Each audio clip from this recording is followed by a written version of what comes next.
حياكم الله جميعا. Hello Alan, how are you? Hi, Hadeel. Good afternoon. Thank you for your time and joining us in Saudi. It's such a pleasure to have you in our Tanween platform, and we're really honored to see you with us today. Pleasure. Looking forward to the chat. Me too. So Alan, I would like the audience to know more about you. If you could just tell us a very brief about your amazing achievements. Hadeel, just a brief highlight. I started my career back in, I suppose, 1990, and I like to do it chronologically. I started with my 6 months franchise training with McDonald's in 1990, and this allowed me to springboard to my first project, which was in April 92 with Wagamama. Wagamama was intended to be a fast casual mono product with Japanese, a dish from Japan called ramen, to drive the concept on what I learned from McDonald's. That was I suppose that was a rush and an incredible introduction into the restaurant world. And subsequent to that, I opened Wahakasán in 2001. The idea for Wahakasán is really about whether one could overcome this hypothesis, about Chinese food. And that is whether there's a glass ceiling, with Chinese food beyond mid-market offerings, i.e., whether Chinese food can go beyond mid-market to fine dining. I think that's the challenge, that's the problem. And obviously, with the problem is also about the perception of the Chinese food, as well as the I think as well as the idea whether it can go beyond that. And obviously, we opened in 2001, and a year later we received a Michelin star. Subsequent to that, along the same line on the Chinese side, we opened Cha, which is a dim sum tea house, in 2004, and again we were rewarded a Michelin star a year after in 2005. And I want to close that journey, to 2016 with the sale of my shares for Princi UK, which is a Italian bakery. I did that with Rocco Princi, and I exited in June 2016 with a sale to Starbucks. The reason why I want to move on away from restaurants at that time was because I found it, quite challenging in terms of how do you scale qualitatively, with restaurants, regardless of market segments. And at that time, I fell in love with technologies, and I just want to do IBM, which is really to migrate from hardware to software, and i.e., from restaurants to food tech. And that's really what I'm up to now. And I hope, so that idea is really, working around, a working title of Soft Child Life, which is a food entertainment app based around a short form video content. And I hope to share this with the world in 6 to 8 months' time. That's really where we are. Such an impressive journey and a lot to learn from. Well, as you said, I just wanted to tell you that you were such an inspiration in my journey. So I have a much shorter journey than your journey. I'm an entrepreneur. I've worked in the corporate environment for more than 15 years. And then one day decided to pursue my passion of food, art, and culture. So I stopped everything and I moved and created a restaurant focusing on the Saudi food and trying to take the Saudi food in a journey similar to the journey you did with the Asian food and specifically the Chinese food. So Tekia came to the picture as the first Saudi fine dining restaurant. And I'm looking forward to learn a lot from you today in this talk in order to see how could we replicate your success in other opportunities in Saudi. So if you may allow me to ask you, what is the main driver behind your creativity sense? You have a huge list of creations, and each one has a unique identifier that is totally different than the other. And it has that creativity sense. So what is the driver that makes you come up with these great ideas? Well, Hadeel, that's a tough one. Let me see where I should start.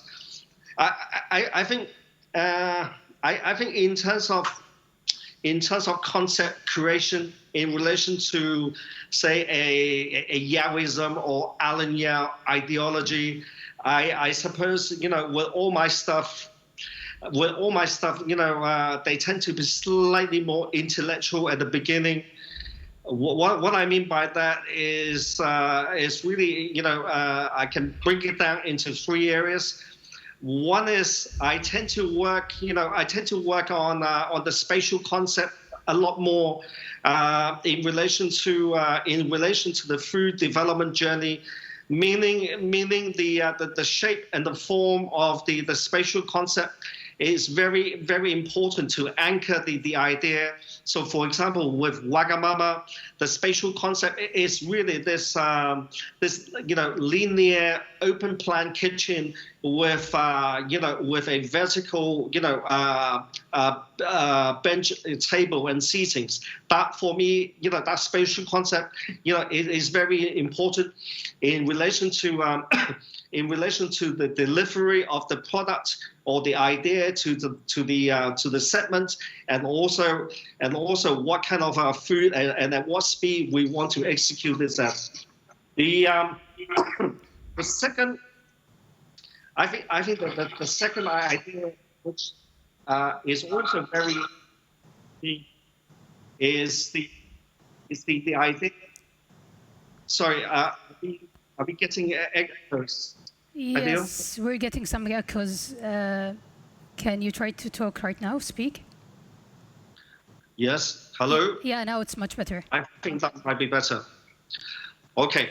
The second idea, which is very important to me in relation to concept creation, again, all my stuff, they need to be able to have what I call a vertical rationalization, meaning as you come into my project or to my restaurant, if you are visual enough, you should be able to tell a story in relation to each of the product placement, all the way to the intellectual idea as to what it is about, and that vertical rationalization is very, very important in terms of the journey, or I suppose is about me telling a story in a much more logical manner. So that is important, and very quickly I think the last one again is almost like a pet project or hobby of mine, is what I call emotional architecture. Emotional architecture meaning that I would like to create a space in relation to the concept brief that allow the customer, the consumer, or the diners able to feel that they are comfortable, they are easy, they're happy in relation to what other people call atmosphere, vibes, and so on. But you don't know what drive the techniques and the execution ideas. I think that side is also very very important and very interesting to me. And obviously that side is broken down into the physical realm, i.e. The spatial planning in relation to even down to the size of the corridors, the size of the tables, to other stuff which is more metaphysical like what Indians, what the Indian tradition call vasu, or what in the Chinese tradition call for feng shui. These are the things which interest me in relation to your question about concepts. Well, if I would wrap what you've just said, so we will wrap it up into, there's like the inspiration or the creativity aspect of the concept itself. How would it emotionally engage with the customers? And then there's the technical and the operational aspect of how to operate it from a space perspective and how to run the operation right. The question that I'm asked, there's a lot of successful restaurants, but there's a feel that we get when we go to one of the restaurants that you've created, the synergy of things, everything is tied to another. The experience is very smooth. I've been to Park Chinois just before a few years back, and it was, we've been to tons of Chinese restaurants, but it has a different feel. So what is the ignite that gives you these inspirations into creating concepts? If we would advise our audience who are interested in creating a new concept, how would they educate themselves into coming up with a unique concept in such a saturated environment? Today in Saudi, we have more than 10,000 restaurants. And we have a lot of copycatters. So similar ideas, different names, even the feel is similar. So what would be the identifier and how could they land these identifiers? Okay. Hadeel is a very good question. I think I think Park Chinois has been one of my last projects. Dating back to 2014, 2015. And yes, I think conceptually, as a white paper, as it were. Park Chinois is a lot more sophisticated. Park Chinois is a lot more sophisticated in terms of the overall, what I call, ideas construct. And that idea construct, I suppose, can come from three, pathways. The first, in terms of your point, is really, again, to come back to the spatial concept. So Park Chinois' spatial concept is mimic against against a traditional theater. The traditional theater in the sense of a different level of play, and that different level of play, what I call the elevated U. So my working idea that drives the Park Chinois spatial concept is called elevated U. And the elevated U is really allow people watching in terms of the diners able to sit at various height of the floor versus the stage, and at the top of the elevated U is the stage, and it is really, and with the stage is really where the performance, the music and the entertainment will then come alive. And that's the core idea, about the spatial concept. In terms of the design ideas, for Chinese restaurants, I want to do what I call the last materiality or material concept in terms of Chinese restaurant trends in as far as the designs are concerned. Notably, Chinese restaurant in the old days come from the what we call the chop suey era, and then from there it gone into a much more traditional realm. And from the traditional realm, in London, as far as London are concerned, it then went into a white space designed by a Canadian architect for a Chinese restaurant called Zen in London back in 1982. And the success of the modernist execution of this white box, turned the entire Chinatown in London white. and that trend continued for a decade. And so on, and then Wahakasán came. Wahakasán, I suppose, represent a contemporary reinterpretation of what Chineseness or the essence of Chineseness is about, and and that went on, and so what the incentive or the quality passion allowed me to do something for Parc Chinois is this idea of what the French call chinoiserie. And chinoiserie in France is not a design ideology, rather than a material or palette, of what the French think Chineseness is about in the 1800s, without having been to China. So you get things like the Brighton Pavilion, and then the architecture to China ware, to soft materials dating back to, I suppose, the period of Louis XIII to Louis XVI, which defines chinoiserie, and that's really that's the bedrock of what I was trying to do with Parc Chinois in as far as the design ideology are concerned. The last thing to your very nice question is in terms of the floor execution and the floor strategy.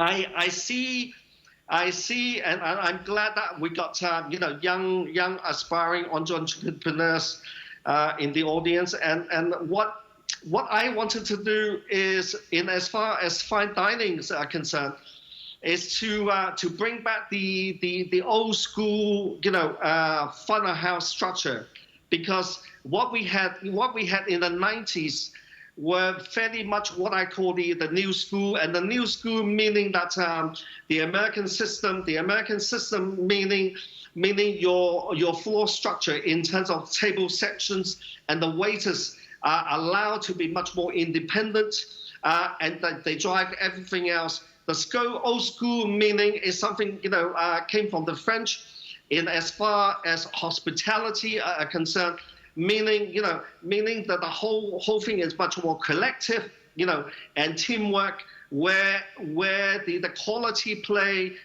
is sectionized by the head waiter staying at the table, supported by the team of commis and everything else. So Parc Chinois was really about this level of old school French execution that I want to bring back to, and that's really these three pathways what made up Parc Chinois in as far as the concept execution was about.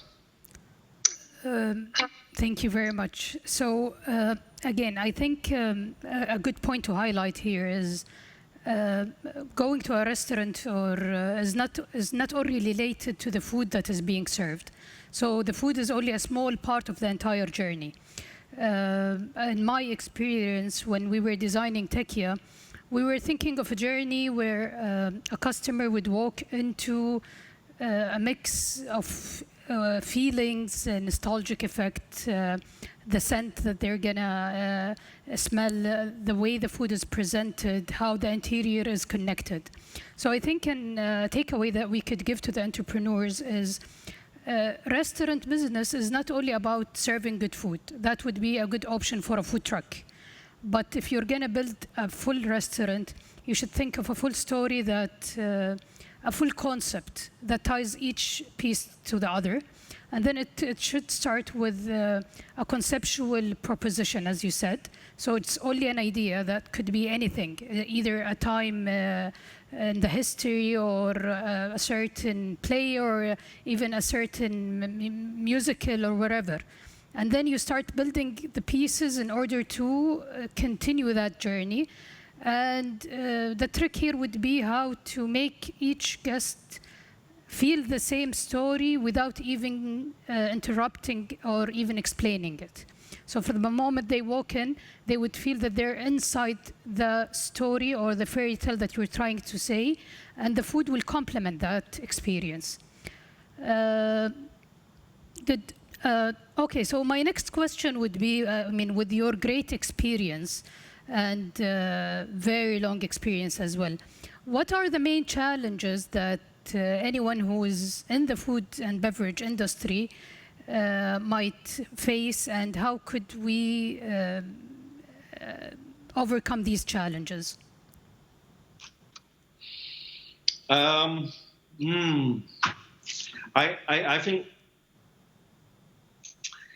think in my career in the food business, I think the most the difficult part is really getting the the numbers into sync.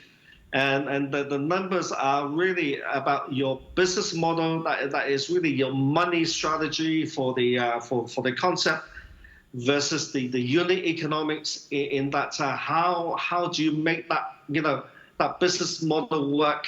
At the unit level and with a unit. With a unit participation, as it were, whether it's by customer or by product or by a single a single table or single seat. I think that those two are the starting point in terms of I think in terms of the main challenges. Beyond that, once you are able to get that correct. I think the second challenge, as you're trying to open more, to expand, is really this dichotomy of taste and scale, meaning how do you go from 1 to 2 or to 10 without losing the essence of the brand, without losing the essence of the quality of the product, and still allow you to open more and more and more at both speed and scale. I think that those are the areas which are things that has always been on my mind. Well, I agree with you. From my very small experience, I owned another business before the restaurant, but when it comes to the financials of a restaurant and how to manage the financials, it's such a tricky and very difficult aspect in the business model. And you either, you have to seek the help of professionals into building your accounting and balance sheets, or you need to be very careful because you might sell excellently, but you end up with a very high cost, which is eating up your margins, and you end with zero profit. And I believe in the food industry or in the food and beverage industry, managing the cost of the product, the overhead in each cycle is very important, and forecasting day by day the meals that you're going to prepare to avoid the wastage. That is a trick that would take time until you acknowledge, until you gain the full knowledge of it and you know how to do it in the proper aspect. And it's not as easy as it appears. And then definitely when you decide to move out into other branches, the consistency of the story that you're trying to tell, the quality assurance, because we see a lot of restaurants opening and in few years or even sometimes months, the quality start drifting, which is a big reason for the failure moving on. So these are two things that everyone in that industry should keep in mind. I mean, the financial structure of the project and the quality assurance of each step and aspect of it. Would also like to take that opportunity. You've been in this industry for almost 30 years and you've seen the past, so definitely you have a reflection of the future. So what would you think the future of food and beverage would be?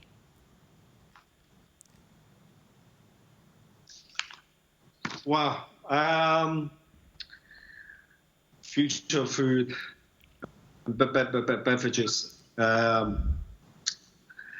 Challenging question. We need the magic 8 ball to answer it. Hadeel, I think, I think in terms of the post-COVID impact or pandemic, I think that is definitely shaping, some of the having some of the residues as it were, in terms of the impact that will shape future trends. I mean, for example, I think the three notable area is really, I think we will, like it or not, move into a cashless, payment society. In terms of using, Apple Pay or or a smart wallet or some sort, backed by, who knows, maybe cryptocurrencies. I think that's definitely, an ongoing trend. And then I think that the second thing is, I definitely think, there will be a reduction in the eating out market in favor of, again, another post-COVID impact, characteristics, which is really the more open up and popularity of the home market. And of the home market in three ways. One, obviously, what everyone think about in relation to the home market, which is cooked food from a cloud or dark kitchen, whatever you would like to call it, to be delivered to the home.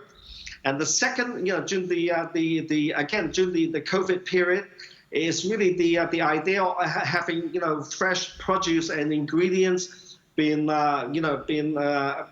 delivered to your home for cooking. And then the last is really, about this, what they call, fresh, frozen, finished product that you can buy from boutique producers that allow you to finish off, at home. I think these ideas, is on trend, and you can actually see now in terms of the various touch points in the market, that it is happening. And the last thing is, I think there will be a creation, of what they call micro markets that allow the home buyers, to actually connect with the primary producers. I think that is also fairly significant in terms of the trends. Now, recovering from COVID-19 is going to be a big challenge on the industry. Most of what you've been talking about are things that we've seen in our local market. I mean, during the lockdown, everyone became unleashed the chef inside them. So half of the Saudi citizens became chefs, home chefs. We've seen a lot of barbecue. You could smell the scents of the meat in the neighborhoods. But we are always hungry for a social dine out. So hopefully the entire globe will recover from the COVID, and the entertainment industry will continue in its boom, and it will even bloom better. Well, we're reaching the end of the talk, and I would like to give some time for the audience if we have any questions.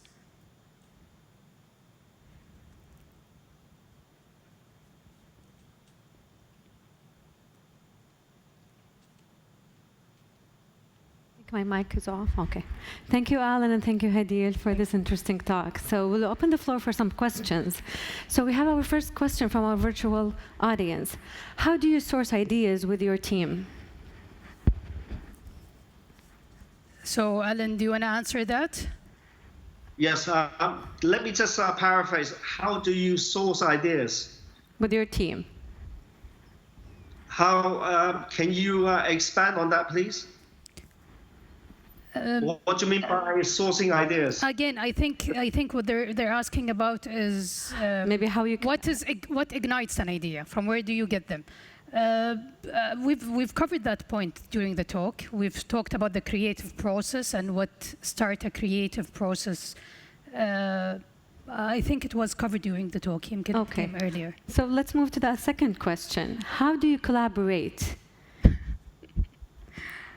So I'll answer this. So Alan did mention that during the talk. So unlike other businesses, the F&B has its unique aspect when it comes to the operation.